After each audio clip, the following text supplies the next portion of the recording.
Hello and welcome to this new episode of Open Book Entrepreneur. Today we have Scott here with us, and he's a proud hypnotist. So, Scott, please introduce yourself and your business to our audience. Hello, audience. I'm Scott. It's wonderful to be here. Tony has graciously invited me, and I am so excited to get to talk to you guys about all of the different things that hypnosis can do to help you with your own head, because a lot of people get stuck in their own way more often than they really need to. Totally. And how did you end up? Doing hypnosis actually? So there are two versions of this story. The first version is I had always been interested because, the Jungle Book as a kid and watching Winter Soldier with the Marvel Cinematic Universe. Like, the brain is fascinating, but also it didn't seem like it was real.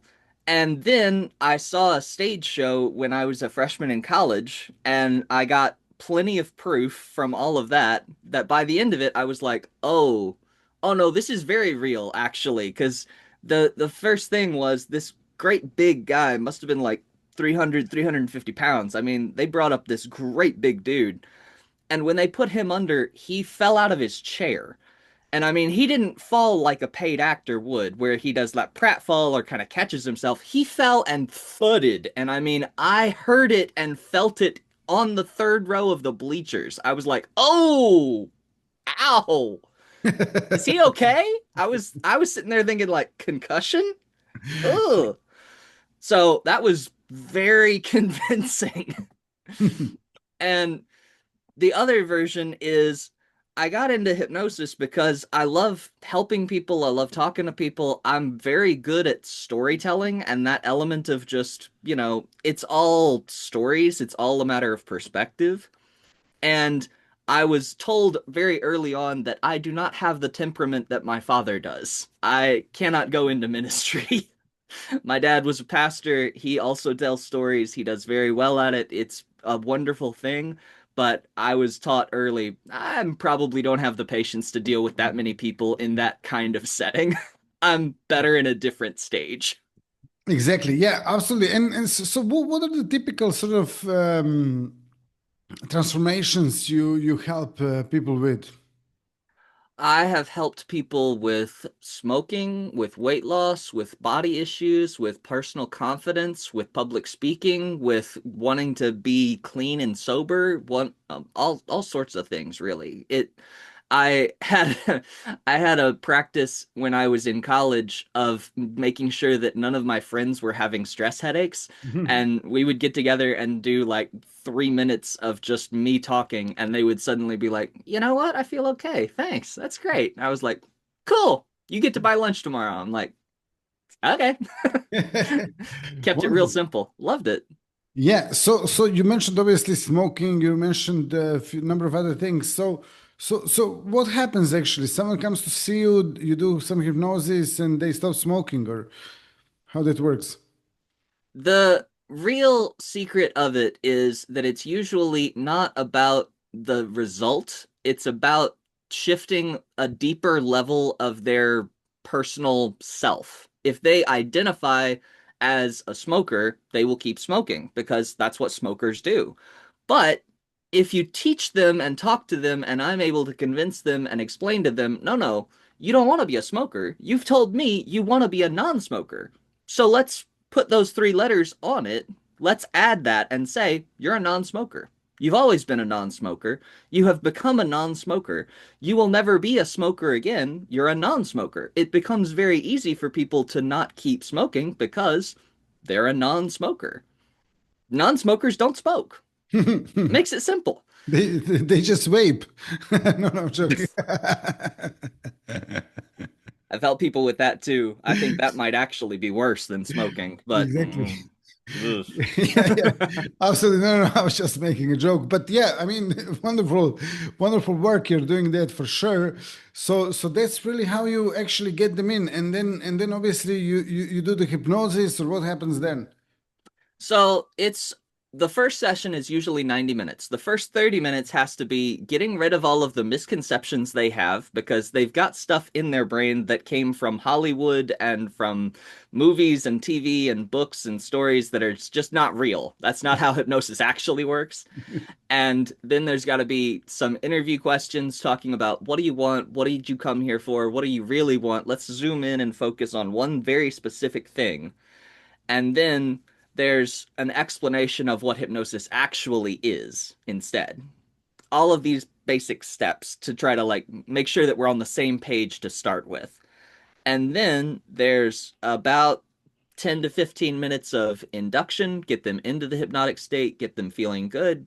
Then there's between 30 minutes and 45 minutes of suggestions and talking to them and telling them about all of these different things and a good hypnotic metaphor for whatever it is they're dealing with, and then wake them back up.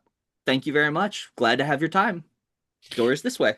Exactly. Yeah, yeah. Okay. So that's how the transformation happens. I remember, the story. First time I actually heard from someone I knew about this when it comes to hypnosis, especially for smoking. A friend of mine in London, he was smoking, and he went to see the hypnotist, and basically, it was about stopping smoking, and then he came back home. He was like, okay, let me just, have one cigarette just to see how it feels. Yeah. And he lighted the cigarette and immediately went to the kitchen, and put it under the tub. He couldn't smoke. Mm. So, yeah, it was deep. It was basically deep in his subconscious that he's a no smoker. So, probably you do something similar. Yeah. I actually the closest story to that in my mind and in my remembrance and in my experience was there was a woman I was working with who was self-harming, and she had come to me to talk to me about, please help me. I want to stop this. This is not good. It's not safe. I know this. It's dangerous. It's bad. All this other stuff. And there was also all of the guilt and shame that went with that.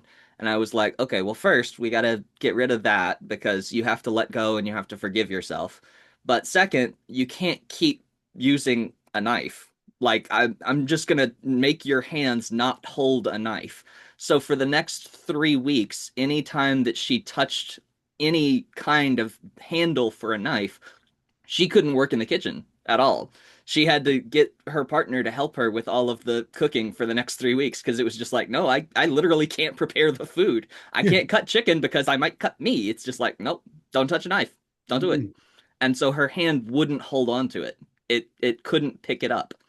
I Wow. made it like magnets. It was like, nope, you Wow. asked for my help. We're gonna make sure you do not do anything to hurt yourself. Great, great. Yeah, you're doing wonderful work there for sure. I mean, probably a lot of people are suffering now with all these things, and it's possible to actually work on this. So if someone wants to actually get in touch with you, learn more about what you do, or connect to you, how they can do that? There is a website for my business called Scotticus.com. That's SCOTTICVS.com. And then slash FAQ. That takes people to the frequently asked questions part so that they know the basic information before we have to get started. And if people go there, look around for a bit, they will find the services page and the home page and what I'm up to and what I'm into and what I'm doing, all kinds of stuff. Scotticus.com, SCOTTICVS. Okay, excellent. To make it easier, I'm going to share the link in the description of this episode, so anyone watching I us, figured you would. yeah, or listening, they can you can check it out in the description. So, on top of that, like, what's one piece of advice you can share with our audience if they're struggling with these kind of things that you mentioned? To get better into alignment with your own conscious and self-conscious and your unconscious and your all of the things that make up who you are. If you're wanting to get into proper alignment so that everything feels like it's moving in the same direction altogether and you're not fighting yourself, you're not struggling to find which thing works what or where the right thing is to take the next step, then you need to figure out what is your key word? What is your watchword? What is the thing that is the password that really unlocks who you are deep down in your truth. My core is balance. I believe in finding balance. Everything has at least two sides, most of the time more, but work on finding balance so that you can have a nice, stable place to move from so that you're not feeling like you're rushing or running from something or running into all of the walls and obstacles. I try to move from balance. Now that's mine, and people can steal that and use it, and that's fine. But if your watchword is freedom, then you need to find something that makes it feel like you are free. You need to find something that lets you be able to do all of the things that you want to be doing. If your watchword was to be patience, then you need to move at a very different pace from the people whose watchword is progress. Whatever it is that your word is, the thing that really resonates with you deep down in your heart, that's what you should move from. And if you don't know what your watchword is, then sit with a journal, take some time, really zoom in on what it is that makes you you. That's what I would tell people. Excellent, Scott. Thank you so much for sharing these amazing tips. Thank you all for watching, listening. If you liked it, drop us a like, subscribe, and then on top of that, if you have any questions for Scott or me, you can ask them in the comments, and we'll be more than happy to answer them. See you all in the next episode. Scott, thanks again. Yeah, see you. Bye bye.